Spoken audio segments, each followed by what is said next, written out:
Hi folks, if you're a regular viewer you might have seen I showed you this lovely poplar wood knife that was an exclusive for Moonraker. Well, this is another one, but this one is in Stabilised Spalted Beech. So it's very slightly more expensive. I think this was more of a 40 quid knife than a 30 quid knife.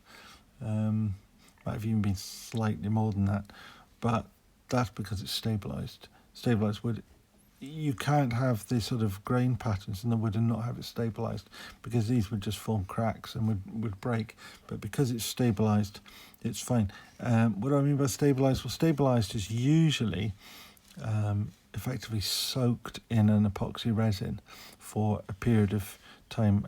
Cactus Juice, I think, is one of the brands that, I don't know what this is, whether this is Cactus Juice or something else, but it's one of the things you do.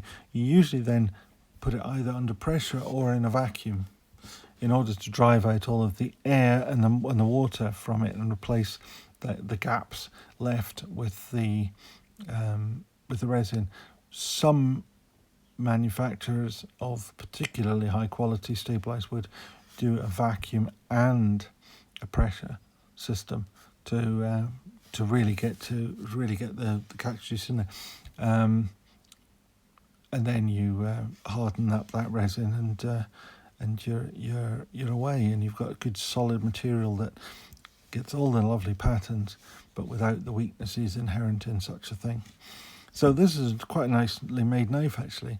I think if you really magnified it, you could argue that there is a very small, tiny levels of gapping, but you really have to look at it, under the microscope, as it were, to get to see what I'm talking about. And honestly, I don't think there's anything to worry about in that. Certainly you wouldn't notice anything if you're carrying it. One of the things about Arthur Wright knives is, as I ready myself to break a nail, yeah, see what I mean? Genuinely nail breakers. As we folded that nail over, so I won't be able to use that one again.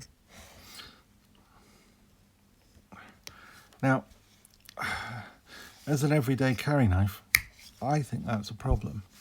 Now, others disagree, I know that. I know lots of people just want the hardest possible action, and I just think they're wrong. But who am I to say?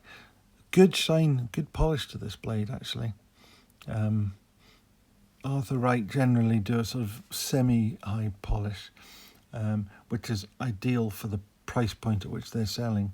This one is a slightly more premium knife, and it comes with a higher degree of shine, which really could do with a better clean than that. But yeah, I mean, that's a bit better. I mean, that's pretty reflective. And this is a very attractive little knife. As I say, the fit and finish is great. The fit and finish is very good. The blade to spring transition on this one isn't as good as I've seen. I mean, certainly they've done better.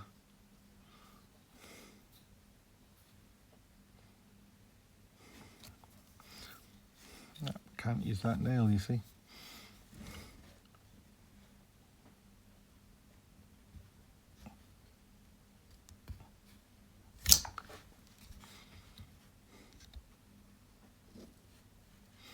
Try not to break another nail.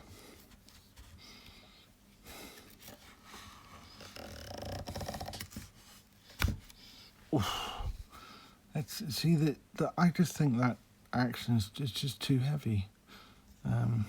Anyway, what I was trying to show you, the fit and finish there between the blade and the spring. I mean, you have to get the light just right to see the join at all. This one is not so great, but it's not so bad either,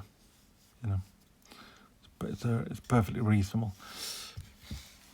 So anyway, One broken nail later. Look at that, broken.